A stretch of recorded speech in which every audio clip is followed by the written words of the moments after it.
What is up, my ninjas? Shinobi here with a Diablo 3 Reaper of Souls video for you guys, and today is some pretty exciting news for you guys. We do have a first look into patch 2.1. This is the long awaited patch, something that players have really wanted. I personally have really wanted. I've made videos about this, talking about how, I really want to throw myself back into the game, and is this the patch that's going to be able to do that? Is it going to be something that gives players what they've deserved, gives players like this endless possibility of playing the game, having lots of fun, and is it going to be like that? Well, I'm going to have a conclusion of what I think about all of this at the end of the video, so make sure you tune in for that. But we're going to go ahead and overlook all of this. It's going to be a little bit of a longer video. There's a lot of stuff to go over, some things to explain, things like that. So let's go ahead and get into it, and I know you guys are excited for this. So I don't know if you guys can actually read this stuff, but I will put a link down below. You can follow along with me. I'm not going to read every single word for word, but I do want to make sure that we don't miss out on anything. That's going to be very important. So we do have our table of contents here with 5 sections: seasons, greater rifts, leaderboards, combat changes, and the cesspools. So pretty interesting stuff. Let's take a look at seasons here. So, similar to the ladders in Diablo 2, seasons will offer players in Diablo 3 a chance to periodically start fresh, leveling their characters from level 1, just starting over completely. And you will season participation benefits include exclusive rewards and unique legendaries, as well as the thrill of climbing the leaderboards in completing achievements, conquests, and running greater rifts. So let's go ahead and take a look at what this is going to look like a little bit here. So as you can see, you see a little seasonal hero thing right here that you select. So how it works is when a season comes out, let's say a season starts tomorrow, and I say, okay, I'm gonna play on seasonal hardcore. So I would select hardcore and seasonal, and that'll put me into that. And then you start completely over, and it's just kind of like having another thing. Like you have normal, which is separated from your season, which is separated from your hardcore, which is separated from your seasonal. And so you have 4 total brackets now. You'll have normal, hardcore, seasonal normal, seasonal hardcore, and those are the 4 different brackets that it's going to work into. So you don't carry over your characters from the current game to seasonal, you start over fresh. So I know there was some people that were wondering that before, and I'm going to explain why this stuff is actually really good as we get more into this review here. So as you can take a look here, you can see that it's kind of saying exactly what I said. You're going to have your own separate thing. The seasons are going to be broken down into, season 1, season 2, season 3, things like that. And it's going to be separate from your normal and your hardcore. So like your regular account stuff. So we have first here the conquest. Let's go ahead and talk about this. Now with each season, players will have the opportunity to earn conquests. Conquests are special season-owned achievements. So essentially, it's to break it down for you without reading everything, it's special achievements that are going to be unlocked for people that participate in the seasonal stuff. And the first 1,000 people to complete these will be recognized for doing so. And they're looking to, right now we're looking to provide 10 to 15 unique conquests each season, and each conquest will have its own leaderboard, so you can keep track of that. Conquests will also provide achievement points and will count toward your seasonal point total, so it's going to help you with your overall progression as far as everything goes, and these points will be provided regardless of whether your character is placed in the regional leaderboard. So, it's going to just kind of come all together and work together with doing that. I'm not personally a big achievement hunter type thing. Maybe you are. What do you think of that? Put it in your comments. I want to know everything you guys think about this stuff in the comments below. So we have here, a lot of people were concerned, and they were saying seasons, like, I've been working hard on my character there, Shinobi. Why should I have to start over again and do this seasonal stuff? I want to take part in the leaderboards, but I don't want to do the seasonal. I want to play the character I've been working so hard on for a while now. Well, you're actually going to be able to do that. You're going to have, and there's a picture right down here. I don't know why they didn't put it higher up, but you can see the picture right here.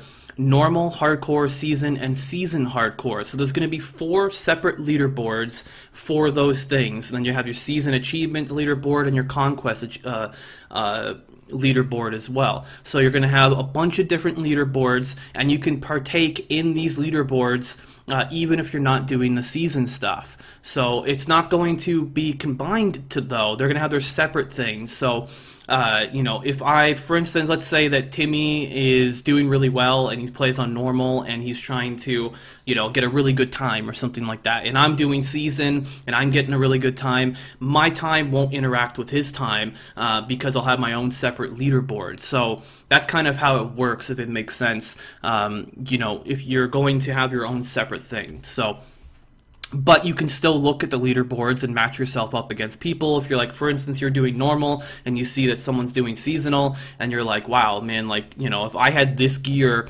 on season, I could see how well I would be doing on season. And you could also match yourself up against your friends and other people and everybody on the leaderboards in your own leaderboard. So that's that right there.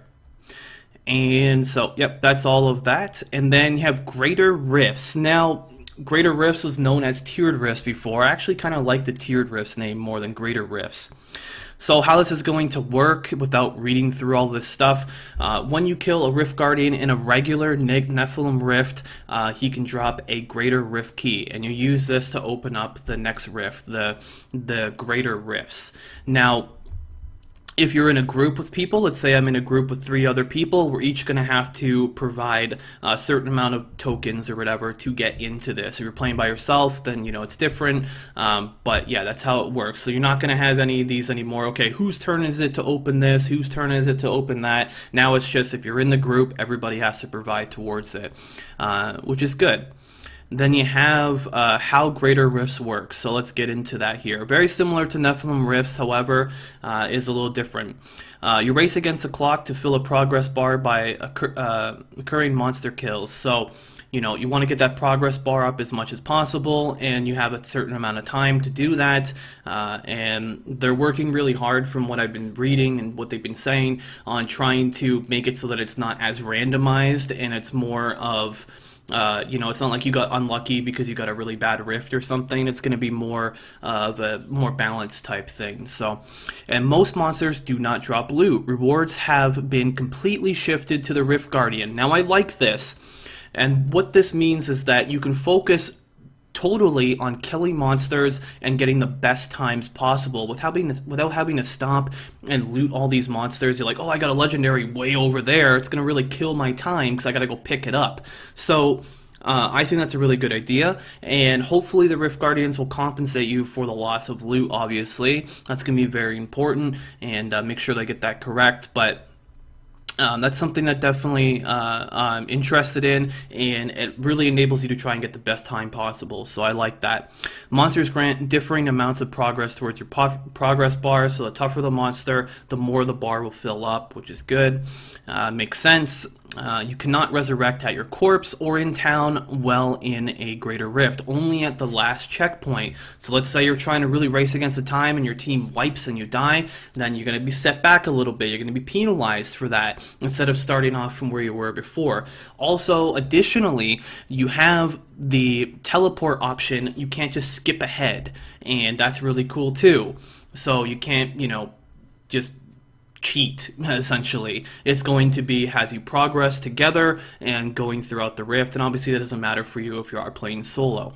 So it makes it so that everybody in your team works together, stays together, and progresses together. And that's what's really important when working with a team. Now, when you're working with a team, you do have advantages because, you know, having a 4-person team is going to ultimately usually have the best results in time. However, you have to work together, and you can't have weak links that just keep dying over and over again, because then he's going to be all the way back there, and he's going to have to try and catch up instead of just teleporting from player to player.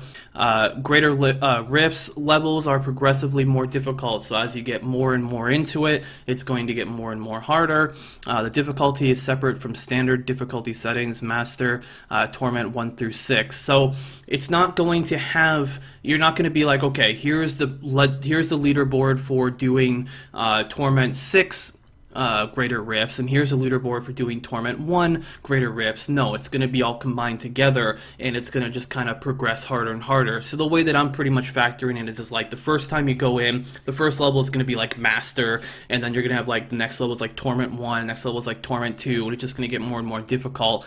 It's not actually going to use those names, but I think that it's going to be kind of something like that, where it gets more difficult as you go through. So here's a little picture here on the progress bar, how it kind of works here. You see this guy's playing by himself. Then we have here the legendary gems. Now this is something that people have been talking about a lot, hoping that this is going to be something really cool. Now the legendary gems, I'm not going to go ahead and read the whole paragraph because I already read it a few times. You're only going to be able to use these legendary gems in rings or amulets. So it does make an interesting situation because rings and amulets usually suck with sockets in them. So hopefully these, buffs that you get from these legendary gems are going to compensate for that by a lot. So it'll be interesting to see. So that means that if you can get them in rings and also an amulet, that means you're going to be able to hold 3 of these, or does it mean that they're unique and you can only have 1? Because legendaries usually are unique, so it's going to be interesting to see. They haven't really gone into exactly what the benefits of having a legendary gem are, but they do say that the better that you do on the leaderboards for the greater rifts, the higher chance you'll have it upgrading these legendary gems, and they will upgrade infinitely, so you can keep doing it, getting better and better and better, and getting better and better rewards. So hopefully we'll see something really cool as far as how it goes. So maybe you'll have like a stat on there that says like your movement speed is increased by 10% always, or something like that, or something like that, so just gives you just more special properties, and hopefully these special properties are really good and making your performance a lot better.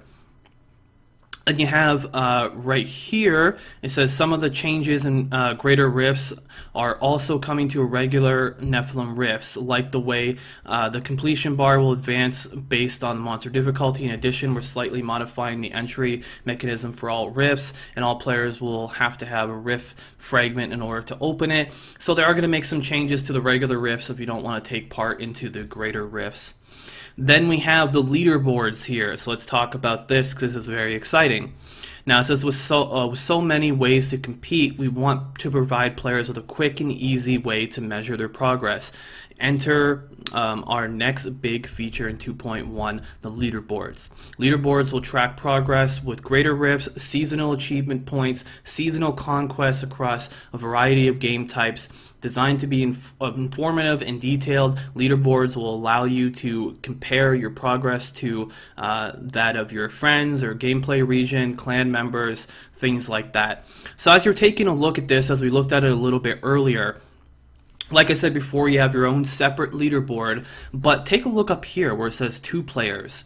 What is going to happen is you're going to have your single player leaderboard, your 2-player leaderboard, your 3-player leaderboard, and your 4-player leaderboard. I think this is fantastic. This is actually something that I requested to Blizzard a while ago when they were working on this. I had talked with them and I said, if you do one thing right with this leaderboards, make sure that it's multiple standings and not just a 4-person team just wins all the time. And that's not fair, because a 4-person team is going to be the fastest team to be able to do it, so that players that play solo, they get their own recognition too. Players that like to play with just a friend, they get their recognition as well. So there's going to be a lot of different ways of competing in these leaderboards, and that's something that I have to say I'm really excited for. So that's a little look at that right there. So as I said here, you have the solo play for each class too, so keep that in mind. So if I'm playing a Demon Hunter, I get to see how I'm ranked against all the rest of the Demon Hunters, or a Barb, or etc. And you have 2-player groups, 3-player groups, 4-player groups. So that's really great that they did that. Thank you, Blizzard, for doing that, because if it was just a 4-person group thing, this would be so much less fun. Trust me. Now, season-only leaderboards. Some leaderboards will be season-only. For example, conquests are only tracked in seasonal characters, as we talked about earlier. So these legendaries won't have a non-season equivalent. The same will be true for seasonal achievement points. In addition, because conquests and achievements are account-wide, their associated leaderboards will not be split between normal and hardcore, even though some tasks may require playing a particular mode. And I want to keep in mind as well, and I don't know if I went over this just yet because I might have passed it already. Let me see here. Yeah, I don't think that I covered it right there. So what is going to happen is that if you're thinking, well, you know, what if I put all this time into seasonal and I get all these items? What's going to happen with those items at the end of the season? Well, what's going to happen is those items are going to carry over to your normal account. So if you normally play on normal mode, and you know, and then you do a season, let's say tomorrow you do a season and it's over a month from now or 2 months from now, 3 months from now, or whatever the case is going to be. They still haven't told us that yet. At the end of the season, you're going to be able to bring those items over to your characters. It's gonna, everything you get acquired there is gonna come back over. So if you don't, you know, if you feel like, you know, I've really progressed my character so much with, you know, I want to keep working on this character, by doing seasonal, you can actually continue your character. Let's say you needed one piece of set piece left to complete your Marauder set, and you play a Demon Hunter on seasonal and you find that item, then boom, you can just bring it over at the end of the season to your normal account. So you are actually, in a way, progressing your characters, whether you play in season or you don't play in season. So I think that's a really good thing, and something that they definitely, you know, did well, and that makes a lot of sense to have something like that, because it gets a lot more people wanting to actually participate in the seasonal stuff. Then we have here combat changes. So some pretty interesting stuff. So of course, with so many competitive elements hitting the PTR, we're also reviewing each class thoroughly to ensure no matter what you play, you have a fair chance of reaching your goals. As I've talked about on the stream before, as I've talked about in videos, you're going to see a lot of changes to classes. They have to balance things out, they have to make things viable, and they still are, you know, going to let us know exactly what those changes are going to be. However, I do want to put my own opinion into the hat here, because, you know, maybe they're looking for suggestions or whatever the case. However, I think that the best ways of getting the best times are really going to come down to mobility. Classes that can clear things the quickest, efficiently. So you're going to have good mobility throughout this. There are certain specs that have good mobility, but they suck. You know, you have like Strafe and Tempest Rush and Whirlwind. These things have good mobility, however, they're just not that good on higher difficulties. So these things need to be reworked. I think Strafe needs to do more damage, Tempest Rush needs to do more damage, and Whirlwind just needs to be reworked a little bit more, and probably a damage upgrade as well. So, you know, these things are going to be pretty, you know, important. If I'm playing, let's say I'm playing in a 4-person Demon Hunter group and we're all strafe Demon Hunters, I mean, your mobility is crazy, you're so fast. Like, I remember going on the stream before and, you know, showing people how quickly I could get from point A to point B with strafe, how efficient it was. But because the damage just wasn't there with strafe, you know, because even if I had good gear, you know, you'd be clearing slower because strafe itself just doesn't do as much damage as it should. That's one thing that I think that really needs to be increased. So, you know, and that Tempest Rush and Whirlwind and other things out there as well. You guys can put in the comments, what do you think should be changed for certain classes to make them be able to compete in something like this?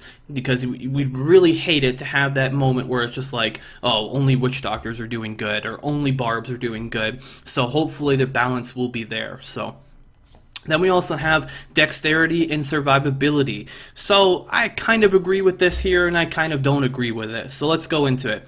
A major change in the coming to dexterity to benefit Demon Hunters and Monks.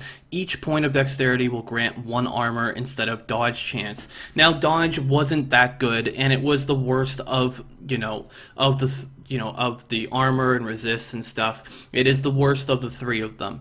Now, granted, yeah, dodge is not that good. I do think it was a little bit of a cop-out just to give them armor, because we already have armor. It would have been nice to see something else. However, this is still an upgrade, though. This is definitely a really good step in the right direction. I just would have liked to see something else other than armor. What do you guys think in the comments? It's just, it feels like you're just kind of going, okay, armor works and resistance works, so let's just give them armor instead. And I don't really agree with that too much, but I do think it is definitely good. Now, they're going to have things like the, certain passives that grant 30% of your dexterity to armor, seize the initiative, awareness, things like that. They're going to be redesigned. Even though awareness was actually just redesigned recently, they're going to have to redesign it again because of this armor change here. So it's going to make monks and it's going to make demon hunters a little bit more tanky, and that's good. Have a little bit better survivability,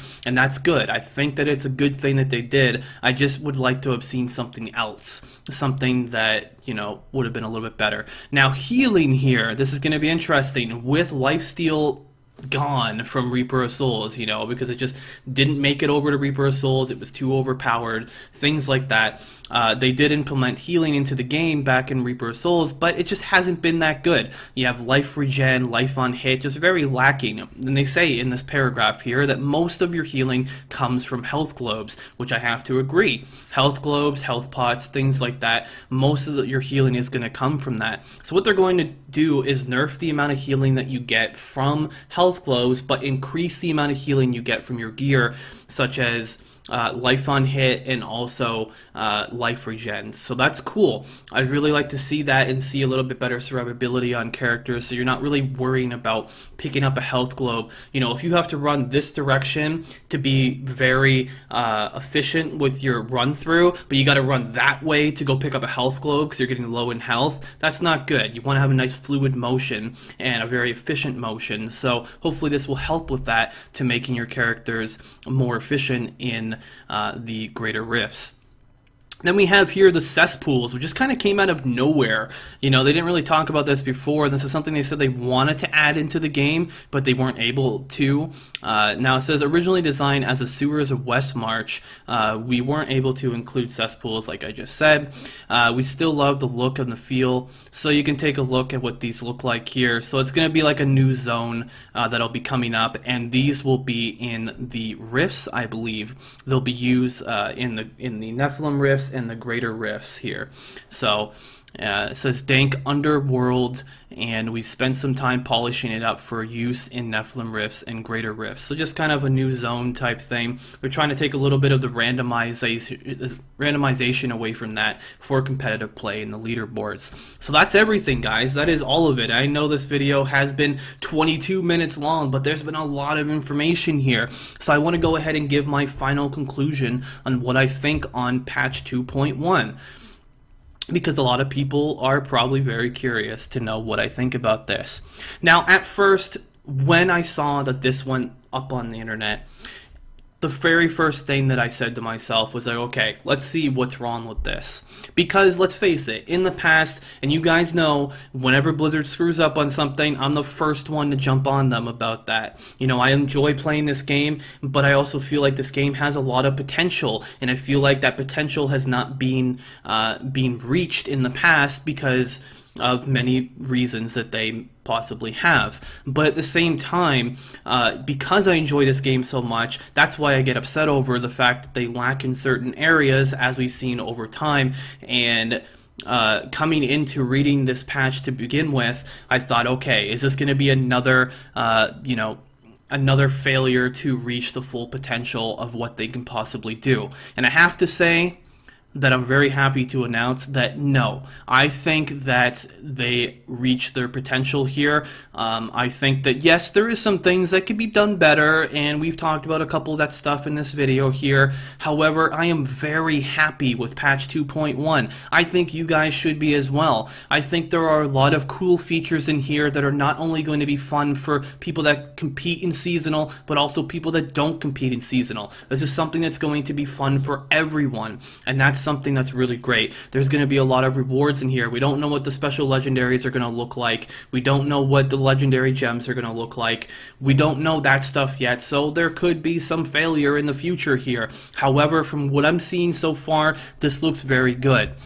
And I'm very happy about it. You know, I don't know how long I don't know the replayability behind this. We're not going to know until we actually throw ourselves into it and play the game a whole bunch. But I'm very optimistic on to see how this all plays out. There are still a number of problems with the current game. There are a lot of useless legendaries in the game that need to just be removed from the game. There are a lot of class failures like the monk. There are a lot of things in the game that need to be changed. But hopefully this is a good step in the right direction, and these things will all be polished and all be better over time, because let's face it, they have to balance the game out. They have to make it, you know, fair for everybody. When you add competition to a game, you have to add balance to a game and make it fair for everybody. So if Timmy wants to play as Witch Doctor, he should perform just as well as, you know, Jonathan that plays as Demon Hunter. So these are things that need to be taken into consideration, and hopefully over the next few months here,